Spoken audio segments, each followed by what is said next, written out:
আচ্ছা, এই স্টেজে আমরা বেসিক্যালি মডিউল 5 নিয়ে আলোচনা করব। Module 5 is all about tendering and contract management in procurement. So আমরা এখানে বেসিক্যালি দেখব tender types, process, what are the contract management and effective contract management এর বেনিফিট গুলা কি, কি এবং হোয়াট আর দ্য কি elements of the contract management. So let's আচ্ছা, আমরা টেন্ডারটা আসলে টেন্ডার বলতে কি বুঝি? টেন্ডারটা হচ্ছে একটা structured process for inviting beads for the supply of product and service. এটা একটা স্ট্রাকচারড প্রসেস যেটার মাধ্যমে আমরা আসলে আমাদের রিকোয়ার্ড প্রোডাক্ট এবং সার্ভিসটাকে অ্যাকুয়ার করার জন্য আমরা বিড ইনভাইট করি আরকি। সো এই ক্ষেত্রে কিছু প্রসেস আছে যেমন প্রি কোয়ালিফাইড সাপ্লায়ার্স আর invited via an invitation to tender. Hmm? সাপ্লায়ারদেরকে আগে প্রি কোয়ালিফিকেশন করতে হয় যে কারা, কারা আসলে আপনার এই বিডে অংশগ্রহণ করবে। আর আমরা এই ক্ষেত্রে টেন্ডার ডকুমেন্ট তৈরি করি যেটাকে আমরা আইটিটি বলি আরকি, ইনভাইটেশন টু টেন্ডার। যেটা হচ্ছে আ এই ডকুমেন্টটা প্রকিউরমেন্ট অ্যাকচুয়ালি রিলিজ করে সাপ্লায়ারদেরকে বিড দেওয়ার জন্য। হ্যাঁ? নরমালি টেন্ডারটা আ সবগুলা সেক্টরে ইউস করা হয়। Public sector, private sector. হ্যাঁ? এবং টেন্ডার প্রসেসটা আমরা কেন করি? যেটা যাতে আপনার বিডিং প্রসেসে, ইভালুয়েশন প্রসেসে একটা ট্রান্সপারেন্সি এবং কম্পিটিশন, হ্যাঁ? ফেয়ার ট্রান্সপারেন্সি এবং কম্পিটিশনটাকে প্রমোট করে আরকি। তবে টেন্ডার নরমালি একটা কমপ্লেক্স প্রসেস, কস্টলি প্রসেস যেহেতু ইট টেকস টাইম এবং lot of stakeholder involve থাকে। সো নরমালি এটা করা হয় হাই ভ্যালু কন্ট্রাক্ট এর ক্ষেত্রে, লং টার্ম কন্ট্রাক্ট এর ক্ষেত্রে এবং দেখা যায় যে যখন অনেকগুলা সাপ্লায়ার এভেইলেবল থাকে, তাদের মধ্যে কম্পিটিশন করে বেস্ট ইকোনমিক্যাল সাপ্লায়ারটাকে সিলেক্ট করা। সো এগুলো হচ্ছে টেন্ডারিং এর কেস। আমি ৩ টা কেস বললাম। নরমালি লং টাইম কন্ট্রাক্ট এর ক্ষেত্রে ইউস করা হয়, হাই ভ্যালু কন্ট্রাক্ট এর ক্ষেত্রে ইউস করা হয় যখন লট অফ সাপ্লায়ার এভেইলেবল থাকে। আচ্ছা। এখানে আরেকটু অ জাস্ট ভাগ করে বলা হইছে যে, টেন্ডার প্রসেস আসলে কয়েকটা সিচুয়েশন এ যেটা আমি বললাম যে, লার্জ এবং কমপ্লেক্স প্রজেক্ট এর ক্ষেত্রে ইউস করা হয়। আবার পাবলিক প্রকিউরমেন্ট এর ক্ষেত্রে ই বলে দেওয়া থাকে যে, আপনার আ টেন্ডারিং প্রসেস এ যেতে হবে। যেমন আমাদের গভর্নমেন্ট যে প্রকিউরমেন্ট গুলা হয় দেখবেন ওরা whatever it is they are going for tendering process আরকি। হ্যাঁ? অনেক ক্ষেত্রে কোম্পানি পলিসিতে বলা থাকে যে ফর এক্সাম্পল আমরা তো বিভিন্ন ভ্যালু পারচেজ করি বলা যায় যে যেমন ধরেন ৳৫০,০০,০০০ উপরে পারচেজ হলে you must go to the tendering process. হ্যাঁ? তারপরে হচ্ছে যখন অনেকগুলা আ বিড এর দরকার হয়, যেমন পেপারে বিজ্ঞপ্তি দিয়েও আমরা দেখবেন যে অনেক সময় দেখি শর্ট লিস্ট করি। হ্যাঁ? লটস অফ কম্পিটিশন থাকে যেখানে। সো এই টেন্ডারে বিভিন্ন রকম প্রসেস আচ্ছা। আমরা তো টেন্ডারিং নিয়ে আলোচনা করতেছি। এখন আমরা দেখব টাইপস অফ টেন্ডার প্রসিডিউর। আসলে টেন্ডার অনেক ধরনের হইতে পারে। ওপেন টেন্ডার হইতে পারে, রেস্ট্রিক্টেড টেন্ডার হইতে পারে, নেগোশিয়েটেড প্রসিডিউর এ হইতে পারে, কম্পিটিটিভ ডায়ালগ প্রসিডিউর এ হইতে পারে। ওপেন টেন্ডারটা কি? টেন্ডার ওপেন হয় হচ্ছে যে ওপেন টেন্ডার হচ্ছে যেখানে ওপেন। আপনি হয়তো পত্রিকায় বিজ্ঞাপন দিলেন, যে কেউ এই টেন্ডার শিডিউল কিনে টেন্ডারে পার্টিসিপেট করতে পারে। হ্যাঁ? এটা হচ্ছে ওপেন টেন্ডার। মানে এইটা একদম আ সব ধরনের সাপ্লায়ার এর কাছে ওপেন। সো এই ক্ষেত্রে কিন্তু একটা প্রবলেম হচ্ছে বায়ার অনেক বিড রিসিভ করতে পারে আরকি। আর রেস্ট্রিক্টেড টেন্ডারটা কি? রেস্ট্রিক্টেড টা হচ্ছে 2 স্টেজ প্রসেস। কারণ ওপেন টেন্ডারে কিন্তু সাপ্লায়ারের প্রি কোয়ালিফিকেশন হইতে পারে হয় না। আপনি ওপেনলি সার্কুলেট করেন এবং এখান থেকে যেকোনো আ সাপ্লায়ার টেন্ডার শিডিউল কিনে এখানে পার্টিসিপেট করতে পারে। বাট রেস্ট্রিক্টেড টেন্ডারটা হচ্ছে 2 স্টেজ প্রসেস। ১ম এ হচ্ছে সাপ্লায়ার প্রি কোয়ালিফাইড হয় এবং শুধুমাত্র প্রি কোয়ালিফাইড সাপ্লায়ারদের মধ্যেই কিন্তু আপনি টেন্ডার ডকুমেন্টটা পাঠান। আরেকটা হচ্ছে নেগোশিয়েটেড প্রসিডিউর। নেগোশিয়েটেড প্রসিডিউর টা হচ্ছে নরমালি সিঙ্গেল সোর্স এর ক্ষেত্রে হয়। হ্যাঁ? বা সোল সোর্স। মানে আমার হয়তো এই মেশিনটা মডেল এটা ব্র্যান্ড হয়তো ওর থেকে আমাকে কিনতে হবে। বা this is my only source. এই ক্ষেত্রে কিন্তু নেগোসিয়েশন প্রসিডিউর টা হয় আরকি। এই ক্ষেত্রে দেখা যায় যে কোন সুইটেবল বিড পাওয়া যায় না। অনলি সিঙ্গেল বিড এর উপর আমাকে ভরসা করতে হয়। যেমন ইউটিলিটি হইতে পারে। হ্যাঁ? একটা মেশিনের পার্টস প্লেসমেন্ট হইতে পারে। সো এটা হচ্ছে অ্যাপ্লিকেবল অন সিচুয়েশন আরকি। এবং অনেক ক্ষেত্রে ইমার্জেন্সি হইতে হয় যে আমাকে দ্রুত কিনে ফেলতে হবে। এখন আমাকে অনেকগুলো সাপ্লায়ার এর মধ্যে ইভালুয়েশন করে কেনার সময়টা নাই। হ্যাঁ? ওইটা হচ্ছে নেগোশিয়েটেড প্রসিডিউর। আরেকটা হচ্ছে কম্পিটিটিভ ডায়ালগ প্রসিডিউর। এইটা হচ্ছে সবচেয়ে বেশি ইউস হয় অ্যা এবং এটা সবচেয়ে বেশি কমপ্লেক্স এবং লার্জ পারচেজ এর ক্ষেত্রে ইউস হয়। সো কম্পিটিটিভ ডায়ালগ প্রসিডিউর টা কয়েকটা স্টেপে হয়। ১ম এ কি হয়? ১ম এ আমরা আ আ আমাদের যে এক্সপ্রেশন অফ ইন্টারেস্ট, হ্যাঁ? আমি একটা জিনিস চাচ্ছি, এটার ইউআই এক্সপ্রেশন অফ ইন্টারেস্ট এর জন্য আমরা হয়তো এটাকে অ্যাডভার্টাইজ করলাম। অ্যাডভার্টাইজ করার পর কিছু সাপ্লায়ার হয়তো এখানে ইন্টারেস্ট দেখাইলো। তাদেরকে আমরা আবার প্রি ইভ্যালুয়েশন নিলাম। হ্যাঁ? আমরা তাদের সাথে একটা প্রি ইভ্যালুয়েশন মিটিং করলাম। আ ডিসকাস এবং আমার যে রিকোয়ারমেন্ট সবকিছুর উপর। এটার উপর বেস করে আমি একটা শর্ট লিস্ট করলাম সাপ্লায়ারদের, হ্যাঁ? একটা পজিশনে আসলাম। আমার টেন্ডার ডকুমেন্টটাকে রেডি করলাম। দেন যখন আমরা আ এই টেন্ডার ডকুমেন্টটাকে রেডি করে ফেললাম, তখন হচ্ছে এই সাপ্লায়ারদের মধ্যে যারা প্রি ইভালুয়েটেড হয়েছে তাদের মধ্যে শর্ট লিস্ট হয়েছে তাদের মধ্যে আমরা এই ডকুমেন্টটা দিই যাতে তারা ফার্দার বিডিং প্রসেস অংশগ্রহণ করতে পারে। হ্যাঁ? আর কম্পিটিটিভ ডায়ালগটা কি?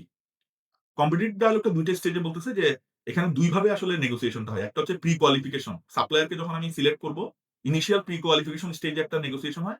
আরেকটা হচ্ছে যখন ফাইনাল টেন্ডার হয়, টেন্ডার ইভালুয়েশন করব তখন একটা নেগোসিয়েশন হয়। সো এই ২ স্টেজে কম্পিটিটিভ ডায়ালগ এর ক্ষেত্রে নেগোসিয়েশন হয়। আরেকটা টাইপ অফ টেন্ডার হচ্ছে ইনোভেটিভ পার্টনারশিপ প্রসিডিউর। এই ক্ষেত্রে হচ্ছে সাপ্লায়ার এর সাথে আসলে আপনি পার্টনারশিপ এ কাজ করবেন, হ্যাঁ? যেমন বায়ার একটা নেগোশিয়েটেড অ্যাপ্রোচ নেয় এখানে। তারপরে সাপ্লায়ারদের কাছ থেকে আসলে বেসিক্যালি আইডিয়ার জন্য তারা এক্সপ্রেশন অফ ইন্টারেস্ট টা চায় বা তাদের ইনটেন্ট টা দেখে আরকি। হ্যাঁ? অ্যা এই ক্ষেত্রে যখন ফাইনাল টেন্ডার হয়ে যায় ওই ক্ষেত্রে কিন্তু আর নেগোসিয়েশন পারবেন না। বাট আগে সাপ্লায়ারদের সাথে প্রি ও ফাইনাল স্টেজে কিন্তু একটা নেগোশিয়েট হয় এই ক্ষেত্রে আরকি। হ্যাঁ? প্রি কোয়ালিফিকেশন স্টেজে একটা নেগোসিয়েশন হচ্ছে। So this is actually ইনোভেটেড partnership procedure যেখানে মনে করেন আমি একটা নতুন প্রোডাক্ট লঞ্চ করতে চাচ্ছি। হ্যাঁ? আমি অনেকগুলো সাপ্লায়ারের সাথে কাজ করব না। আমি হয়তো কিছু সাপ্লায়ারকে শর্টলিস্ট করলাম, তাদের থেকে আইডিয়া নিলাম। এখান থেকে যে সাপ্লায়ারের সাথে আমার আইডিয়া মিলল তার সাথে আমি ইনোভেটিভলি কাজ করলাম। মানে বোথ পার্টি জয়েন্টলি কাজ করে একটা প্রোডাক্ট ডেভেলপ করা আরকি। সো দ্যাট রিস্ক এবং প্রফিটটাও অনেক ক্ষেত্রে বোথ পার্টি শেয়ার করে এই ক্ষেত্রে। ঠিক আছে? আচ্ছা, এই স্টেজে এসে আমরা বেসিক্যালি টেন্ডার প্রসেস নিয়ে আলোচনা করব। সো টেন্ডারের এখানে আমি দেখিয়েছি ৭ টা প্রসেস আছে টোটাল। সো প্রতিটা স্টেজে আসলে এখানে কাজ করতে হবে। স্টেজ 1 টা কি? Decide the type of tender. আমি যে ৫ ধরনের টেন্ডারিং টাইপ দেখাইছি এখান থেকে আমরা কোন টাইপে যাবো আসলে। স্টেজ 2 তে হচ্ছে prepare invitation to tender. Stage 3 হচ্ছে release invitation to tender. Stage 4 টা হচ্ছে receive beads or tender return. ৫ নম্বর স্টেজে যেয়ে আমরা যখন বিডটা রিসিভ করব এটাকে ইভালুয়েট করব এবং ৬ নম্বর স্টেজে যেয়ে আমরা কন্ট্রাক্ট অ্যাওয়ার্ড করব। যে সিলেক্টেড হবে এবং ৭ নম্বরে কন্ট্রাক্ট ম্যানেজমেন্ট হবে। আমরা যদি প্রত্যেকটা একটু ডিটেইলস এ যাই যেমন স্টেপ 1 স্টেপ 1 টা কি টেন্ডার প্রসেস এর যে decide the type of tender. So আমরা আসলে ডিসাইড করব যে আমরা কোন ধরনের টেন্ডারে যাব। যেমন ৪ টা অপশন আছে। আমরা কি ওপেন টেন্ডারে যাব, রেস্ট্রিক্টেড টেন্ডারে যাব, নাকি নেগোশিয়েটেড টেন্ডারে যাব, নাকি কম্পিটিটিভ ডায়ালগ টেন্ডারে যাব। ওপেন টেন্ডারটা কি? যেটা আমি সব সাপ্লায়ারদের জন্য ওপেন করে দিলাম। রেস্ট্রিক্টেড মানে কি? শুধুমাত্র আমার শর্ট লিস্টেড সাপ্লায়ারদের মধ্যে আমি রাখলাম। নেগোশিয়েটেড টা কি? হয়তো আমার সাপ্লায়ার বেস কম, হয়তো মনিপলি সাপ্লায়ার তখন আমি নেগোশিয়েটেড মেথড এ যাব। আর কম্পিটিটিভ ডায়ালগ টা হচ্ছে সবচেয়ে ভালো প্রসেস। আমি বলব যে সাপ্লায়ারকে আমি ফার্স্ট এ সুযোগ দিলাম। তাদের এক্সপ্রেশন অফ ইন্টারেস্ট দেখলাম। এখান থেকে আমি তাদেরকে শর্টলিস্ট করলাম। শর্টলিস্ট করার পর তাদেরকে আমি টেন্ডার ডকুমেন্ট দিলাম। টেন্ডার ডকুমেন্টের পর তারা ফাইনালি টেন্ডার বিড করল।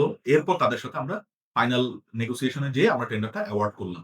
সো আমাকে ডিসাইড করতে হবে আমি ১ম এ একটা রিকোয়ারমেন্ট পাওয়ার পর কোন ধরনের টেন্ডারিং এ যেতে চাচ্ছি।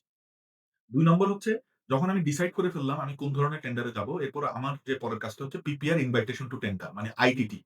হ্যাঁ? আমাকে ইনভাইটেশন টু টেন্ডার ডকুমেন্ট গুলাকে রেডি করা। হ্যাঁ? সো এইখানে বেসিক্যালি কি থাকবে এখানে? এই আইটিটি ডকুমেন্টের মধ্যে আমার রিকোয়ারমেন্ট এর ডিটেইলস থাকবে, স্পেসিফিকেশন থাকবে, কোয়ালিটি থাকবে, কোয়ান্টিটি থাকবে, স্ট্যান্ডার্ড থাকবে। তাই না? বিভিন্ন ধরনের কন্ট্রাকচুয়াল টার্মস এন্ড কন্ডিশন গুলা থাকবে। সো এখানে আসলে মোট কথা এভরি ডিটেইলস থাকবে। টাইমলাইন থাকবে, ইনস্ট্রাকশন থাকবে, কমিউনিকেশন করলে কার সাথে করবে, হ্যাঁ? তারপরে পার্টিসিপেশন এর জন্য ডেট থাকবে। বিভিন্ন ধরনের মানে ওভারঅল টেন্ডারের যে টার্মস কন্ডিশন, ডকুমেন্ট, মাইলস্টোন সবকিছু এই আইটিটি ডকুমেন্টে থাকবে। স্টেজ ৩ টা হচ্ছে কি? যখন আমি ডকুমেন্টটা রেডি করে ফেললাম, এখানে হচ্ছে আমি এই স্টেজে এসে রিলিজ করব আমার এই টেন্ডার ডকুমেন্টটা। আমার যে শর্ট লিস্টেড সাপ্লায়ার তাদের কাছে আমি রিলিজ করব।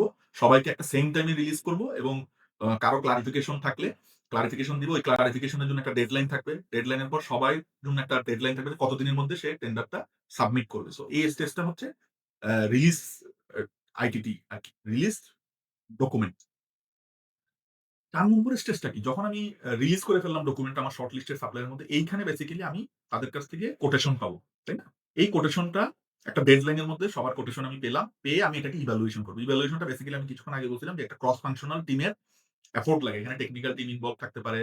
আরো আদার টিম যারা রিলেভেন্ট টিম এরা ইনভলভ থাকবে। সবার সম্মিলিত ডিসিশনে আমরা বেস্ট সুইটেবল সাপ্লায়ারকে উইথ কম্পিটিটিভ বিডটাকে আমরা বের করে নিই। আচ্ছা। হ্যাঁ?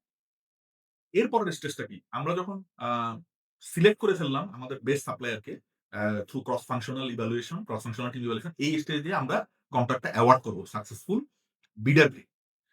অ্যাওয়ার্ড করার পর সাকসেসফুল বিডারকে কিন্তু যখন আমি কন্ট্রাক্টটা অ্যাওয়ার্ড করব, supplier also need to confirm the acceptance immediately.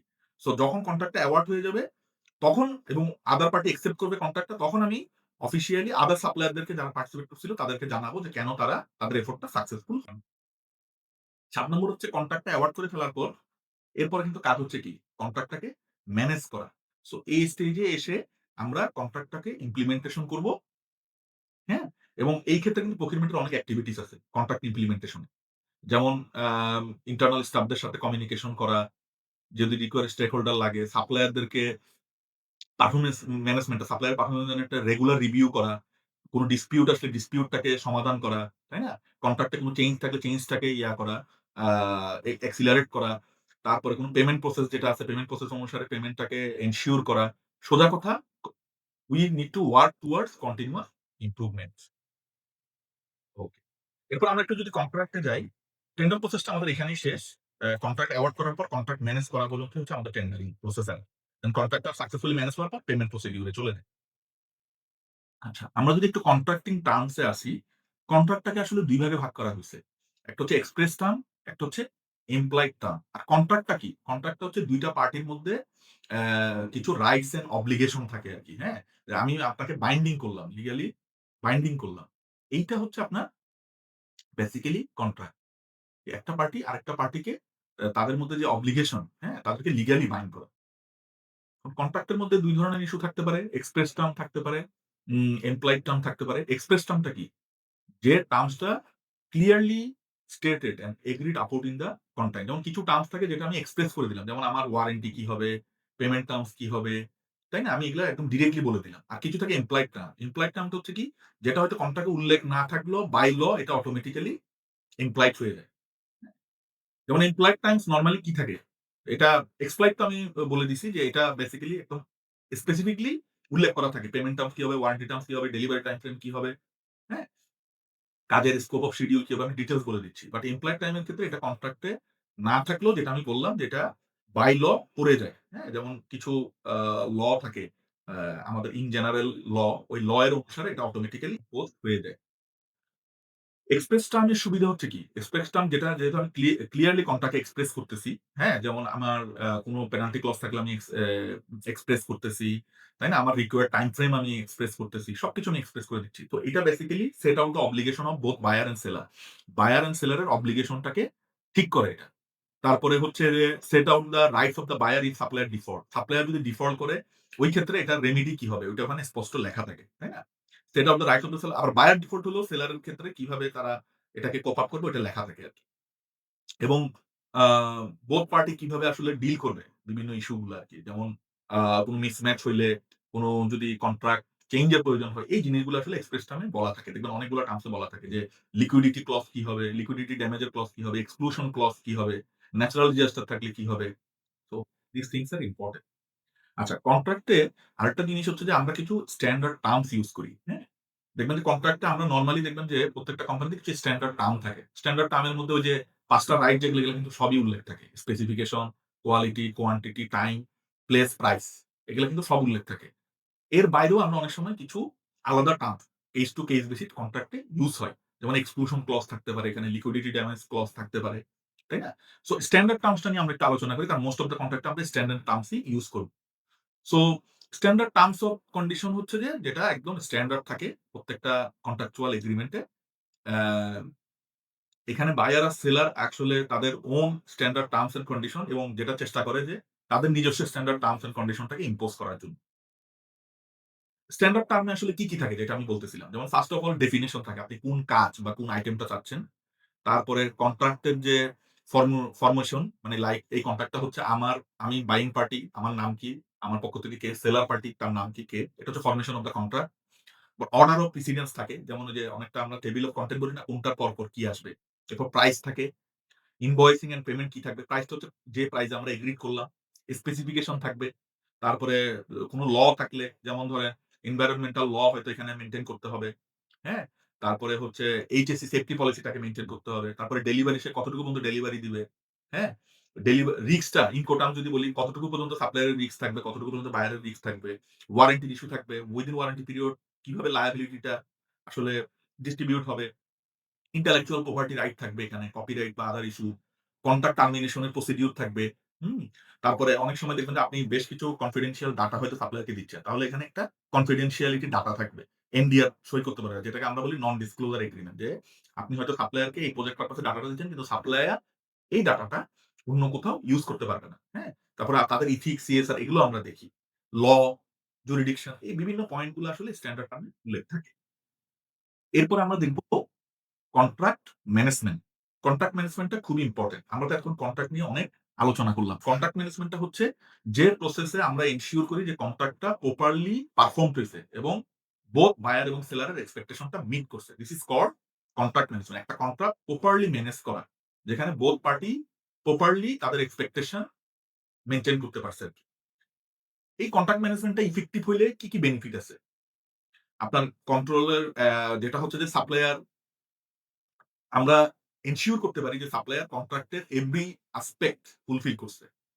তারপরে অনেক সময় আমরা সাপ্লায়ারদেরকে এক্সট্রা মাইলেজ তারা যাতে আ তাদের রেগুলার শিডিউল থেকে আরো কিছু আপনাকে বেনিফিট দেয় এটা এবং সবচেয়ে বড় কথা হচ্ছে এটা বেটার ভ্যালু ফর মানি আসলে আপনাকে আ প্রোভাইড করে। কারণ হচ্ছে কন্ট্রাক্ট যদি ইফেক্টিভলি ম্যানেজ করতে না পারেন, কন্ট্রাক্ট ডিলে হইতে পারে।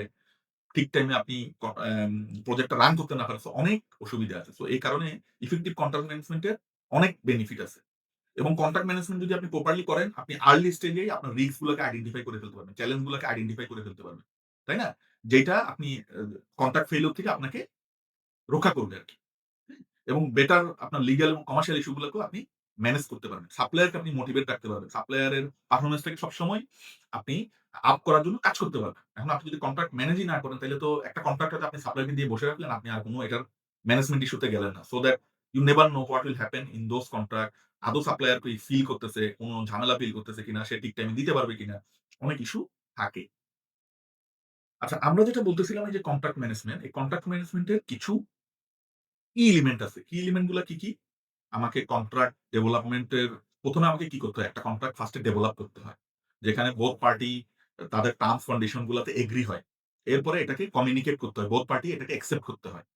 তারপরে কি? Contract administration. কন্ট্রাক্ট যখন এক্সিকিউট হয়ে যায়, এক্সিকিউট হওয়ার পর দেখবেন যে কন্ট্রাক্টর কাজ করার সময় কোন চেঞ্জ দরকার হলে, রিনিউয়াল দরকার হলে, টার্মিনেশন দরকার হলে এই জিনিসগুলো কিন্তু কন্ট্রাক্ট অ্যাডমিনিস্ট্রেশন এর আওতায় পড়ে।